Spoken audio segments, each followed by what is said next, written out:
நண்பர்களுக்கு வணக்கம். பாரதிய ஜனதா கட்சியினுடைய பழங்குடி அணியினுடைய மாநில மாநாடு திருப்பத்தூரில் நிறைவு பெற்றிருக்கிறது. இதில் பழங்குடி அணியினுடைய தேசிய தலைவர் முன்னாள் நாடாளுமன்ற உறுப்பினர் திரு சமீர் ஓரன் அவர்களும், அதே போல மகாராஷ்டிராவில் இருந்து முன்னாள் சட்டமன்ற உறுப்பினரும் முன்னாள் மத்திய அமைச்சர் திருமதி பாரதி பவார் அவர்களும் இந்த நிகழ்விலே கலந்து கொண்டிருக்கிறார்கள்.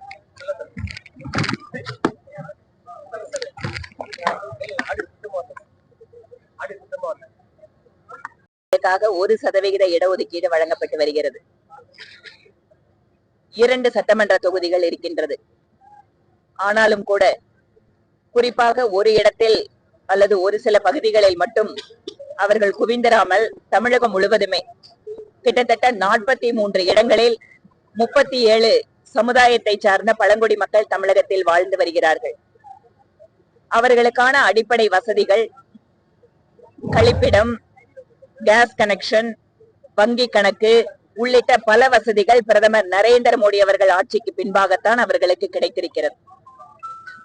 அது மட்டுமில்லாமல் பழங்குடி மக்களுக்காக அவர்கள் காடுகளில் இருந்து எடுக்கக்கூடிய பொருட்களுக்கான சந்தைப்படுத்துதலை கூட மத்திய அரசாங்கம் தான் ஏற்பாடு செய்து கொடுத்திருக்கிறது.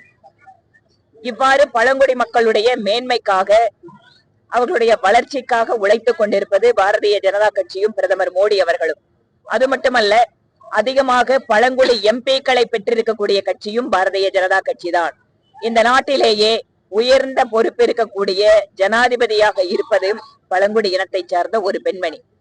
இந்த வகையிலே அதிகாரத்தை பழங்குடி மக்களுக்கு வழங்கக்கூடிய பாரதிய ஜனதா கட்சியினுடைய மாநில மாநாட்டிலே இன்று ஆயிரக்கணக்கான பழங்குடி மக்கள் கலந்து கொண்டிருப்பது எங்களுக்கு மகிழ்ச்சி அளிக்கிறது. தேசிய ஜனநாயக கூட்டணிக்கு முழுமையாக பழங்குடி மக்களுடைய ஆதரவு கிடைக்கும்.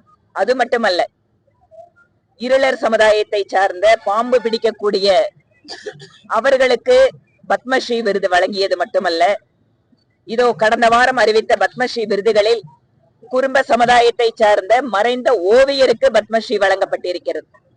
தமிழகத்திலே இதுவரை கண்டுகொள்ளப்படாத பழங்குடி இனம் இப்போது பிரதமர் மோடி அவர்களால் கண்டுகொள்ளப்படுகிறது. அதற்கு அங்கீகாரம் கொடுக்கப்படுகிறது. அவருக்கு நன்றி தெரிவிக்கின்ற தீர்மானத்தையும் இங்கு அவர்கள் கொடுத்திருக்கிறார்கள். பழங்குடி மக்களுக்கு இருக்கின்ற பிரச்சனைகளுக்கு, அவர்களுக்கு இன்னும் தேவைப்படக்கூடிய உதவிகளுக்கெல்லாம் குரல் கொடுப்பதற்காக பாரதிய ஜனதா கட்சி எப்போதும் இருக்கும். அவர்களுடைய ஒரு சில அடிப்படை தேவைகளுக்காக கொடுக்கக்கூடிய மனுக்களில் எல்லாம் மத்திய அரசாங்கம் சம்பந்தப்பட்டவை எல்லாமே உடனடியாக மத்திய அமைச்சருக்கு நாங்கள் எடுத்து செல்ல இருக்கிறோம். எங்களுடைய மாநில தலைவர் டாக்டர் சுமதி அவர்களும் அவரோடு இணைந்து பழங்குடி அணியை சார்ந்த நிர்வாகிகளும் பழங்குடி மக்களுடைய மேன்மைக்காக மருத்துவ முகாம்கள், மத்திய அரசாங்கத்தினுடைய திட்டத்தில் அவர்களை பதிவு செய்வது, அவர்களுடைய கலாச்சார விழாக்களை முன்னெடுப்பது என்று தொடர்ச்சியாக உழைத்துக் கொண்டிருக்கிறார்கள். அவர்களுக்கும் இந்த நேரத்தில் எங்களுடைய பாராட்டுகளை தெரிவித்துக் கொள்கிறோம். இன்று மத்திய நிதியமைச்சர் திருமதி நிர்மலா சீதாராமன் அவர்கள் 9வது முறையாக பட்ஜெட்டை தாக்கல் செய்திருக்கிறார். அனைவருக்குமான, அனைவருடைய வளர்ச்சிக்கான பட்ஜெட் இது. என்னென்னவெல்லாம் பாரதிய ஜனதா கட்சியும் பிரதமர் மோடி அவர்களும் மக்களுக்கு வாக்குறுதி கொடுத்திருக்கிறார்களோ அந்த வாக்குறுதிகளை எல்லாம் ஒவ்வொன்றாக நிறைவேற்றி கொண்டு வருகிறது பாரதிய ஜனதா கட்சி அரசு. இன்று அறிவித்திருக்கின்ற பட்ஜெட்டிலே தமிழகத்திற்கென்று பல்வேறு சிறப்பு திட்டங்கள், நிதி இவையெல்லாம் ஒதுக்கப்பட்டிருக்கிறது. அதற்காக தமிழக பெண்மணி மத்திய நிதியமைச்சர் அவர்களுக்கு எங்களுடைய நன்றிகளை, பாராட்டுக்களை தெரிவித்துக் கொள்கிறோம். கீழடி தமிழருடைய நாகரிகத்தை திட்டமிட்டு மத்திய அரசு மறைக்க பார்க்கிறது என்று ஒரு பொய் குற்றச்சாட்டினை தொடர்ச்சியாக திராவிட மாடல் அரசு இங்கு செய்து கொண்டிருக்கிறார்கள். கீழடியை விட பழமையான, கீழடி காட்டுகின்ற தமிழர் நாகரிகத்தை, தொன்மத்தை காட்டுகின்றதை விட பழமையான ஒரு இடம், தொல்லாய்வு இடம் இருக்க முடியும் என்றால் அது ஆதிச்சநல்லூர். ஆதிச்சநல்லூரிலே இதற்கு முன்பாகவும் தொல்லியல் துறையின் வாயிலாக ஆய்வு நடத்துவதற்கும் அங்கே ஒரு அருங்காட்சியகம் அமைத்து கொடுப்பதற்கும் மத்திய நிதியமைச்சர் நிர்மலா சீதாராமன் அவர்கள் தான் உதவி செய்தார்கள். கீழடியை மறைக்க பார்க்கிறது பாஜக என்கின்றதற்கு இன்று மத்திய பட்ஜெட்டிலே ஆதிச்சநல்லூர் அதைவிட பழமையானது. தமிழருடைய நாகரிகம் ஆதிச்சநல்லூரிலேயே தொடங்குகிறது. கீழடியை விட பழமையானது. அதற்கு இப்போது நிதி ஒதுக்கி ஒரு சிறப்பு திட்டத்தை அறிவித்திருக்கிறார்கள்.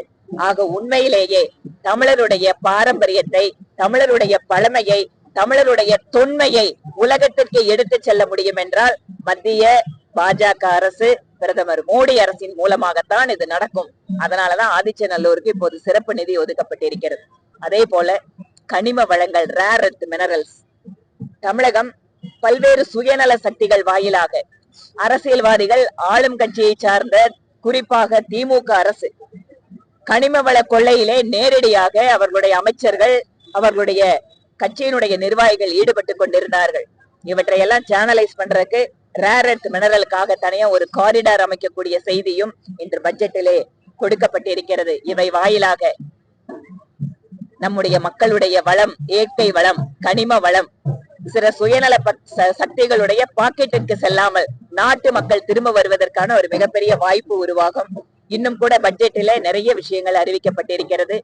இவற்றுக்கெல்லாம் தொடர்ச்சியாக ஒவ்வொரு மாவட்டத்திலேயும் இதற்கென்று தனியான பத்திரிகையாளர் சந்திப்புகள், இதற்கான அரங்க கூட்டங்கள் எல்லாம் ஏற்பாடாயிட்டு இருக்கு.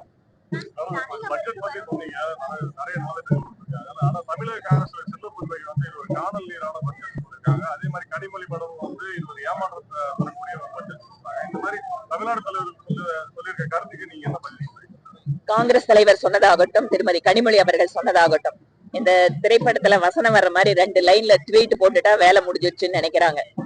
ஒவ்வொரு இடத்திலையும் தமிழகத்தை எப்படி அவர்கள் இந்த மாதிரி காணல் நீர்னு சொல்றாங்க, அதற்கான ஒவ்வொரு பாயிண்ட் சொல்லட்டும், நாங்க பதில் சொல்றோம். 19 காணல் நீர்னா என்ன அர்த்தம்? விளக்கம் அவங்க சொல்லட்டும். காணல் நீர்னா ஏன் காணல் நீர், எதுக்காக அந்த காரணத்தை சொல்றாங்க, இல்ல எதில் தமிழகம் ஏமாற்றப்பட்டிருக்கிறது, அவங்க சொல்லட்டும், நாங்க பதில் சொல்றோம். அம்மா, நீங்க தான் கேட்டீங்களே.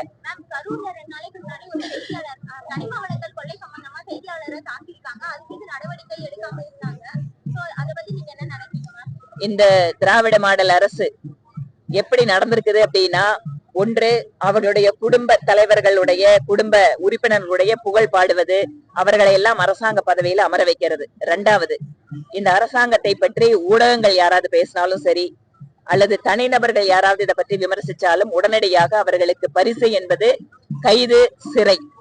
இதுதான் இப்போது இவர்கள் நடத்தி கொண்டிருக்கக்கூடிய அரசு. கனிம வள கொள்ளையிலே நேரடியாக ஒரு எம்எல்ஏ சம்பந்தப்பட்டிருக்கிறார். செய்தி சேகரிக்க சென்றிருக்கக்கூடிய ஊடகத்தை, ஊடக நண்பர்களை இவ்வளவு தூரம் அவர்கள் தாக்குகிறார்கள் என்றால் எந்த அளவிற்கு அவர்களுடைய மனதிலே ஒரு அதிகார திமிர் இருக்கிறது என்பதை புரிந்து கொள்ளலாம். இதெல்லாம் ஜனநாயகத்துல நடக்கிற ஆட்சியா? ஆட்சிக்கு முடிவு கட்ட மக்கள் தயாராகி கொண்டிருக்கிறார்கள். இந்த மாதிரி அராஜகம் பண்ணக்கூடிய அரசாங்கத்தில் இருக்கக்கூடியவர்கள், மக்கள் பிரதிநிதிகளாக இருக்கக்கூடிய திமுகவினர் இன்று அவர்கள் அவருடைய பாக்கெட்டுக்கு என்னென்னவெல்லாம் பண்ண முடியுமோ அத்தனையும் பண்ணிட்டு இருக்காங்க. அதனால் இதற்கான விடை என்பது இன்னும் 3 மாதத்தில் தெரிந்துவிடும்.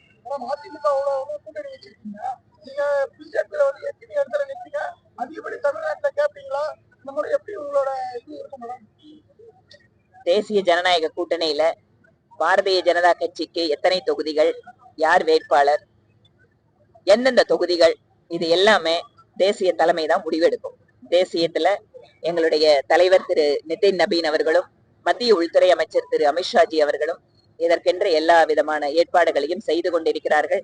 எங்களோட மாநில தலைவர் திரு நைனா நாகேந்திரன் அவர்கள் இதற்கான வேலைகள்ல ஈடுபட்டு இருக்காரு. கூடிய விரைவில் உங்களுக்கு நம்பரு, எத்தனை, எந்தெந்த தொகுதி எல்லாம் அறிவிப்பாங்க.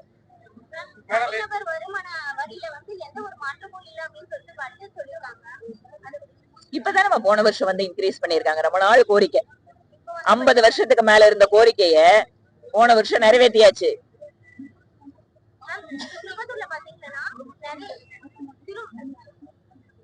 அக்காவை டிஸ்டர்ப் பண்ணாதீங்கப்பா. பத்திரிகையாளர் சந்திப்பு இருங்க இருங்க இருங்க இருங்க பத்திரிகையாளர் கேட்டுட்டு இருக்காங்க ஐயா, இருங்க, நாங்க வர இருங்க ஐயா. அம்மா அம்மா உங்களோட கேள்வியை சொல்லுங்க, உங்க கேள்வியை சொல்லுங்க.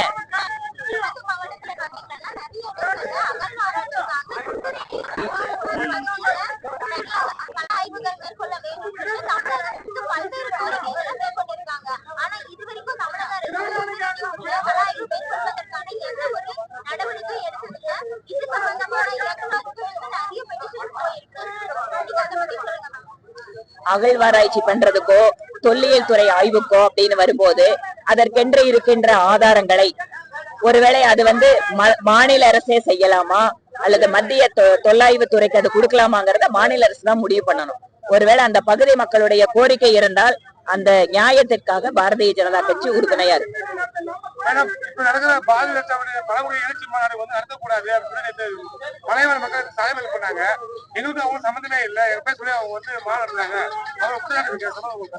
இங்க வந்திருக்கக்கூடிய பழங்குடி சமுதாயத்தை சேர்ந்த ஆயிரக்கணக்கான மக்களை நீங்களே பாத்தீங்க. 27 சமுதாய தலைவர்கள் மேடையிலேயே உட்கார்ந்துட்டு இருந்தாங்க. மலை மேல இருக்கக்கூடிய மக்களுக்கு அவர்களுடைய இடத்துல கூட்டம் நடத்தணும், அதுக்கு மாநில தலைவர் சுமதி வரணும்னு கேட்டிருக்காங்க. அது அவங்க உடனே தயார்னு சொல்லிட்டாங்க. மேல போய் மலைவாழ் மக்களோட கூட்டம் நடத்துவதற்கும் அவர்கள் தயாராக இருக்கிறார்கள். அதனால இடையில சில அரசியல் கட்சிகள் கொஞ்சம் அரசியல் இந்த மக்களை தூண்டி விட்டு பொய் ஏதாவது பேசி ஏதாவது பண்ண முடியுமான்னு முயற்சி பண்ணாங்க. ஆனால் அந்த முயற்சி வெற்றி பெறவில்லை. எல்லா மக்களும் ஒற்றுமையா இருக்காங்கிறத ப்ரூவ் பண்ணிட்டாங்க. நன்றிங்க. பட்ஜெட் பத்தி தனியா உங்களுக்கு ஒரு பிரஸ் மீட் வரும், கொடுப்பாங்க.